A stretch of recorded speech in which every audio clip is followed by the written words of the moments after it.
Les générations futures peuvent s'attendre à de nombreuses découvertes et aventures dans notre système solaire. Les humains se préparent déjà à quitter le confort de notre planète pour explorer d'autres mondes. Certains finiront peut-être par vivre et travailler sur la Lune et sur Mars.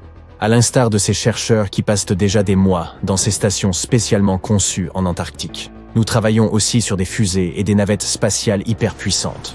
Certaines d'entre elles seront peut-être propulsées par des technologies futuristes telles que la fusion ou des moteurs électriques super efficaces. Et il ne faudra peut-être un jour que quelques semaines à nos descendants pour atteindre Mars, au lieu de longs mois passés à se demander si l'on est sur le bon chemin ou si l'on a fait fausse route. Peut-être parviendront-ils même à atteindre certains des endroits les plus éloignés, comme la ceinture de Kuiper ou Pluton, en seulement une année. Bien sûr, Mars nous intéresse particulièrement aujourd'hui.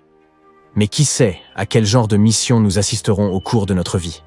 Actuellement, la NASA prévoit d'envoyer des humains sur Mars dans les années 2030. Le développement des technologies adéquates et la construction d'une station spatiale en orbite lunaire ne sont que quelques-unes des étapes à franchir. Et une fois que l'on saura comment envoyer des gens sur la planète rouge, la première étape consistera à nous assurer qu'ils peuvent y vivre en toute sécurité. Les astronautes qui s'y rendront ne seront probablement pas de grands amateurs d'activités de plein air. Ils devront passer la majeure partie de leur temps à l'intérieur d'unités spéciales, les conditions extérieures sur Mars étant des plus difficiles. Ils auront tout ce dont ils ont besoin, bien sûr. Ils n'auront pas à courir à l'épicerie ou chez le voisin si, par exemple, il manque de sucre ou d'oxygène.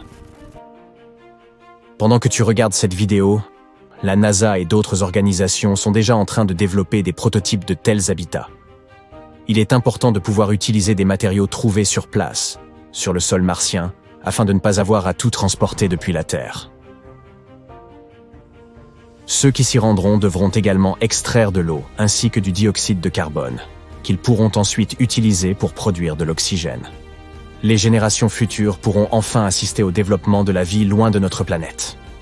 Toutes les conditions doivent être réunies pour le succès d'un tel événement. Mais nous ne savons pas encore précisément comment apparaissent de nouveaux organismes. Il faut de l'eau et d'autres éléments constitutifs, certes, mais quelles circonstances exactes ont pu favoriser le passage de l'état de cellule à celui de civilisation avancée? Les systèmes planétaires, comme le nôtre, avec ses 4 planètes rocheuses, ses 4 géantes de glace et de gaz et une flopée d'astéroïdes, sont rares, et nos connaissances ne peuvent donc qu'être limitées. Pour que la vie se développe, est-il nécessaire d'avoir une grosse lune qui stabilise l'inclinaison de la planète? Nous tenons cela pour acquis, mais ce détail pourrait bien être l'une des raisons pour lesquelles notre planète est toujours vivante. Dans les 50 prochaines années, nous trouverons peut-être des preuves de vie extraterrestres. Il ne s'agira pas nécessairement de ces créatures vertes que l'on voit à la télé ou au cinéma. Il pourra s'agir d'indices moins spectaculaires, de certaines substances ou processus chimiques nous indiquant que la vie est ou a été présente à tel endroit. Les enfants du futur en sauront également plus sur les premiers stades de l'univers. Ils découvriront quels objets ont été les premiers à apparaître après le Big Bang. Le télescope spatial James Webb nous a déjà montré les premières galaxies. Elles étaient plus chaudes, plus brillantes, plus grandes et plus rapides que ce que nous imaginions. Et nous ne savons toujours pas pourquoi il y a un trou noir supermassif au centre de presque toutes les galaxies, ni comment elles grossissent si vite. Nous en savons encore peu sur l'énergie sombre et la matière noire. Nous pensons que l'énergie sombre pousse les galaxies et tout ce qu'elles contiennent à s'éloigner les unes des autres, tandis que la matière noire les tire et préserve leur unité. Ces forces constituent environ 95% de notre univers. Mais tout ce que nous savons d'elles, c'est comment leur attraction gravitationnelle affecte la matière ordinaire. Il est difficile d'imaginer que nous parviendrons un jour à mieux les connaître. Mais il y a une 50aine d'années, lorsque le magazine Astronomie fut fondé, personne n'avait la moindre idée de merveilles telles que l'énergie sombre, les sursauts radio rapides, FRB, ou les exoplanètes que l'on découvre aujourd'hui de plus en plus souvent. Ainsi, les enfants du futur auront connaissance de choses que nous ne pouvons même pas imaginer ou nommer aujourd'hui. Dans plusieurs dizaines d'années, nous disposerons d'un très grand radiotélescope placé sur la face de la Lune opposée à la Terre. Il nous permettra d'écouter les signaux du cosmos sans le problème des interférences causées par nos propres radios et appareils terrestres. Nous pourrons aussi capter ces signaux à très basse fréquence qui ne peuvent pas traverser la couche extérieure de notre atmosphère. Ce télescope sera super high-tech et principalement contrôlé par des ordinateurs. Tout dans cet observatoire sera fait à distance. Au cours des 10 prochaines années, les radiotélescopes terrestres connaîtront eux aussi une évolution substantielle. Ils nous aident à étudier l'espace à l'aide d'ondes radio. À l'heure actuelle, nous disposons de puissants appareils, comme le Very Large Array, construit dans les années 70. Deux nouveaux projets sont également en cours, l'un en Australie et en Afrique du Sud, et l'autre en Amérique du Nord. Il s'agit de télescopes très perfectionnés qui permettront de faire de nouvelles découvertes dans l'espace. Ils seront terminés dans une 50aine d'années. Nous pourrons peut-être donc avoir la chance de les voir fonctionner. Nous parvenons de mieux en mieux à envoyer des objets dans l'espace, et il semblerait que nous puissions récolter de très bons résultats en lançant de tels télescopes. Mais il est toujours plus facile et moins coûteux de continuer à moderniser les télescopes ici, sur Terre. Il y aura aussi quelques changements concernant les ondes gravitationnelles, OG. C'est un bonheur pour les astronomes de pouvoir en détecter de temps en temps. Mais dans une 50aine d'années, ils s'attendent à recevoir des centaines de ces signaux chaque semaine en provenance de toutes sortes d'objets spatiaux.